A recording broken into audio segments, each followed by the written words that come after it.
नमस्कार। मैं हूं अनिल और मेरे साथ हैं डॉक्टर सूरजमल। राम राम। आज हम ऑर्गेनिक खाद तैयार करने की विधि के बारे में चर्चा करेंगे। ताऊ जी बताओ, इसको कैसे तैयार करना चाहिए। जैसे हमारे यहाँ जो परंपरा खेती हुआ करती, वो हमारे बुजुर्ग गोबर का खाद पशु रखते थे। पशुओं का जो गोबर होता उस पर खाद तैयार कराया करते।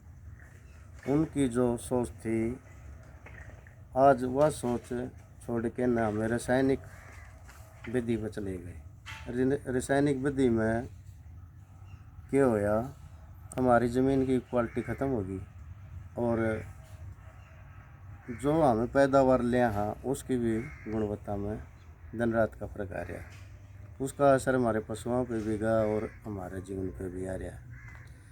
लेकिन मैं खाद के गोबर के जो खाद थे उसके बारे में चर्चा करेंगे। जैसे ये गोबर का जो खाद है, जितने जिस भाई द्वारा पशु हैं, किसान भाई द्वारा, उसके हिसाब से 2-2.5 फुट का डूंगा गड्ढा खोद लें।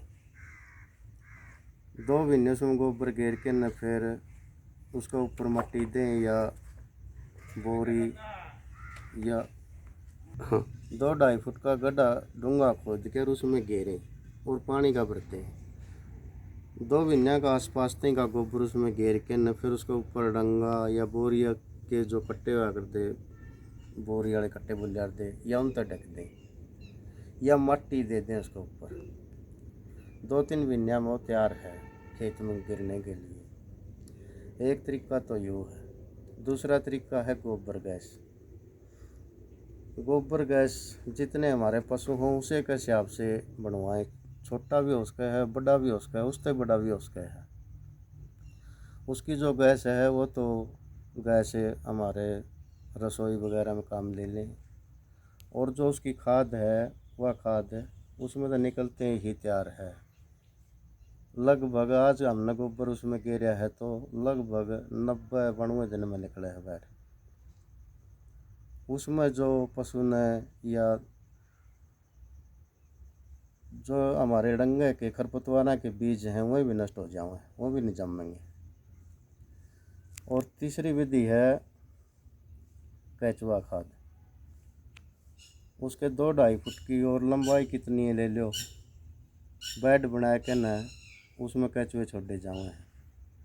लेकिन कच्चा गोबर नहीं पड़ सकता उसमें, उसकी गैस निकाल के न फिर पड़ेगा जब खाएंगे। नहीं तो कच्चा गिरेंगे तो उसकी गैस उन केचुआ ने मार देगी। एक तरीका यूँ है। लेकिन एक तरीका और एक भाई ने देखा करके न मुर्गी ले रहा था, वो देसी मुर्गी। उसका दौरा कोई 100 से मुर्गी थी, खेत में रखा करता।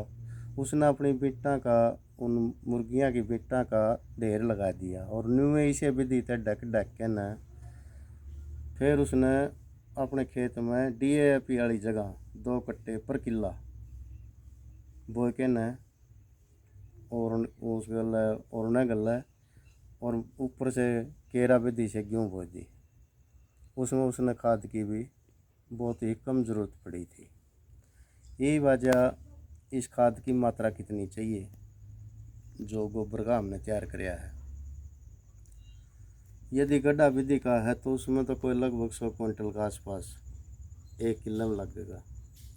80 क्विंटल में भी काम चल जाए, यानी 5 ट्राली 4 ट्रालियाँ में। और जो गोबर गैस का खाद है वो पड़ेगा कोई 30 से 45 क्विंटल तक। केचुए की जो खाद है वह 20 से 25 क्विंटल तक पर किला। लेकिन जेठ में गिरवाओ है, यानी जून में जब खाली हो जाओ है और सारा मिक्स करके बह के पानी देंगे और बह के धरती में मिला दें, साल भर तक वह काम देगी। वैसे तो हमारे बुजुर्ग कंधे आए हैं, वे 3 साल तक गोबर की खाद काम करती है और करती भी है। लेकिन हर साल गेरेंगे तो उसमें हमने रासायनिक का सहारा कम लेना पड़ेगा। रासायनिक बिना तो खैर काम नहीं चलता, क्योंकि ज़माना ही स्पीड पर चल रहा है। रासायनिक विधि तो फिर भी चाहिएगी उसमें। और जो जमाए ऑर्गेनिक करना चाहो है तो रासायनिक का बिल्कुल टाला, पैदावार में आधा के आसपास गिरावट होगी। लेकिन आज का जो ज़माने की रफ्तार ने देखें, हमारे यहाँ हर गांव की समस्या है। हर गली में गोबर और गंदा पानी जगह जगह भरा पड़ा है। यदि हमारी सरकार इसका ऊपर ध्यान दें, हर गांव गल्ला एक बड़ा प्लांट लगा के और इस गंदा पानी में और उस गोबर ने बड़ा प्लांट लगा के न बिजली पैदा हो सकती है, तो हर गांव की बिजली की भी समस्या सॉल्व हो जाएगी और वो पानी और उस गोबर की भी समाधान हो जाएगा। साफ़ सुथरा गांव रहेगा, बिजली की सुविधा भी उससे होगी। वो जो उससे खाद निकले वो किसाना ने मोल दें, जितना खर्चा हो उससे, जितना रासायनिक पर खर्चा हो उससे कुछ न कुछ सब्सिडी वगैरह दे के न, तो हमारे खेतों की दशा भी आराम से सुधर सकती है इस विधि से। जैसे हमने फलदार पौधे लगा रखे हैं, केला होया, अमरूद होया, आम होया, पपीता होया, और सब्जी की बेल वगैरह भी हैं। और जो सब्जी हमारी पाकेगी, ख़राब होगी, खानी पीनी होगी, जो भी मान लिया हमारी सोच से बाहर निकला है, तो हमें उसकी खड्डा विधि था उसके भी खाद बना सकते हैं। घास वगैरह भी डाल सकते हैं, घास वगैरह भी, उसके जो तना है, पत्ते हैं, पेड़ पौधों के पेड़ पत्ते। पौधों के सभी आलिया, उनको गला चढ़ा के भी हमें आराम तय खाद बना सकते हैं, क्योंकि उसमें 15 के 15 तत्व विराजमान होते हैं। इसमें जो ये चूल्हों द्वारा ये राख तैयार की जाती है, इसमें ये भी डाल सकते हैं। यह भी डाल सकते हैं। इसमें ज़्यादा तर पोटास की और यूरिया की और नाइट्रोजन की मात्रा बढ़ जाओगी। 2-4 चीज़ ऐसी हैं जो हम नहीं डाल सकते, जैसे कांच है, वो गलदा नहीं। हाँ, कांच की, और कांच पोलोथीन, की मैद 200 वर्ष की मानते हैं।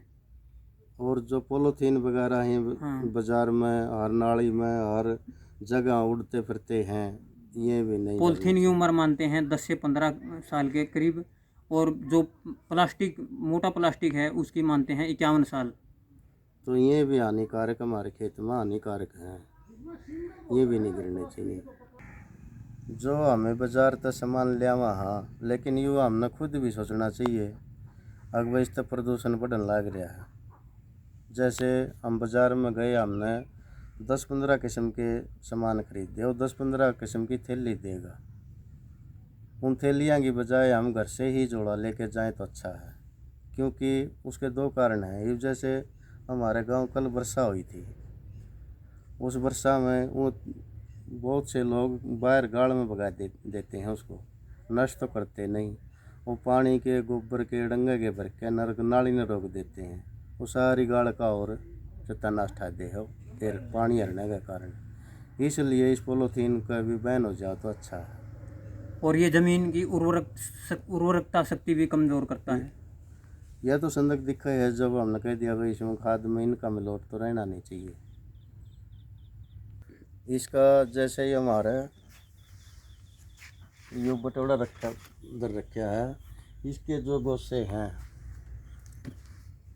4 गोसे और 200 लीटर पानी और 2 किलो गुड़, यो उसमें बेके न उस ड्राम में घेर दे 4 गोसे और 2 किलो गुड़।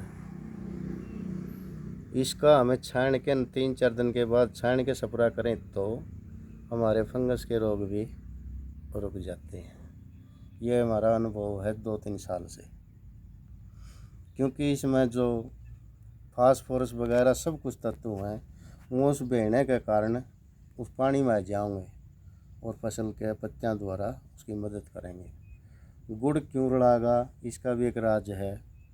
गुड़ में जो वार्ली फंगस है वो राज्य हो गया हुआ है, और जो हानिकारक फंगस है उसको चट कर जे खा जा हुआ है।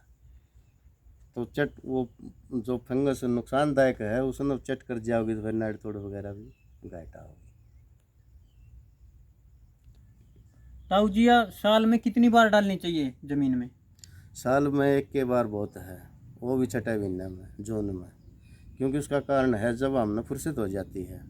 यदि हमें जीरी काट के या कपास काट के गिरेंगे थोड़ा टाइम नहीं लूँगा, तो सही टाइम इसका जून में ही है।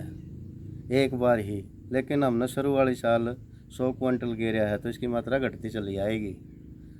यानी गड्ढा विधि की है वो तो लगभग 50-60 क्विंटल पाई जाओगी। गोबर गैस की है वह 20-25 क्विंटल पाई जाओगी। और जो केचुए की है वह 10-12 क्विंटल पाई जाओगी। इतना खाद की ज़रूरत पड़ेगी। लेकिन जो ऑर्गेनिक खेती करे हैं उनका 3 साल में चक्कर टूटा है, और जो रासायनिक विधि से खेती करें उनका तो चक्कर टूटने का मतलब ही नहीं। उनका हाँ आधा रासायनिक का फर्क आराम से पड़ जाएगा। ताऊ जी, ये कच्ची खाद नहीं डाल सकते? इसमें जो दीमक की समस्या हुआ बढ़ जाओगी, यो कारण है कच्ची नहीं घेर सकते। एक इसमें जो गैस हैं वह गैस भी प्रभावित कर सकती हैं, लेकिन हम नजीरी में घेर सकते हैं कच्चा, क्योंकि पानी रहेगा वहाँ गैसा का प्रभाव खत्म और दीमक भी नहीं होती। यो कारण है। नमस्कार। नमस्कार।